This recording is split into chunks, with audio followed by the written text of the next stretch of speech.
Domethënë është padyshim është një njeri që absolutisht nuk mund të shpresosh kurrë që mund të shikojë të vërtetën me sy, të vërë veten në diskutim, siç është çdo njeri normal që thot prit se këtu dhe mund të kem gabuar, atje mund të kem gabuar, është vetëm strategjia e tij është kjo mbrojtja duke sulmuar të tjerë dhe denigruar të tjerët. Tashmë e dim këtë, por problemi këtu nuk është Rama.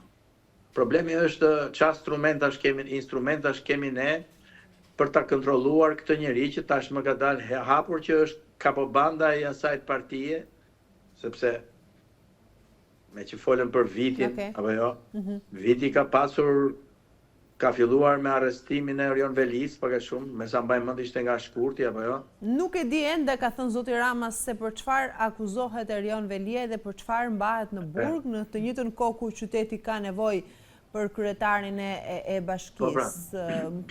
Ky qëndrimi ndryshe, pra ose ta bëj pyetjen ndryshe, ka dy standarde në këtë qëndrimin e zotit Rama, se ndryshe e kemi dëgjuar më herët dhe ndryshe e kemi dëgjuar tani vonë.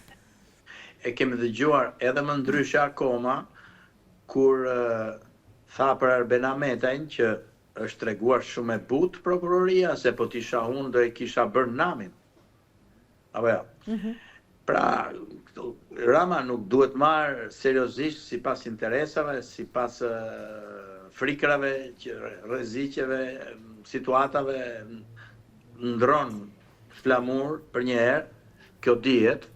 E thash edhe një herë, problemi është çfarë bën Shqipëria në raport me këta, domethënë, dhe pikpyetja e madhe që ngrihet gjithsesi gjatë këtij viti, mendoj që ngjarjet me Spakun kanë qenë ngjarje të rëndësishme për ta zbuluar zhveshur sistemin klientelar që ka ngritur Rama, sistemin e korrupsionit e pastrimit të parave të pista. Janë dokumenta pafund, jo ato 16.000 faqet, ndoshta janë pak, po të kesh parasysh ato Sky chatet, çfarë janë ato platformat ku janë të regjistruar gjithë ata që merren me krimin në Shqipëri, ku hyn edhe politikan, pra ka më shumë dokumenta. 16.000 faqe, Lubonja, zoti Rama i ka quajtur arkivin e Ministrisë së Infrastrukturës dhe nuk i ka quajtur as pak prova për zonjën Palluku. Po tash ne duhet dim sa janë ato regjistrimet, sa faqe janë ato regjistrimet që janë regjistruar. Ne dim një gjë që Shqipëria në atë Sky chatin apo ku diu një nga këto platformat që u dekriptuan, ishte, domethënë, gjuha shqipe ishte gjuha më e përdorur prej tyre. Dhe boll kaq për një politikan i cili mendon se ka arritur suksese, pretendon se ka arritur suksese për ta vënë në dyshim, more nga ç'është ky inkubator krimi. Pse Shqipëria është bërë inkubator krimi nëpër Europë? Apo jo.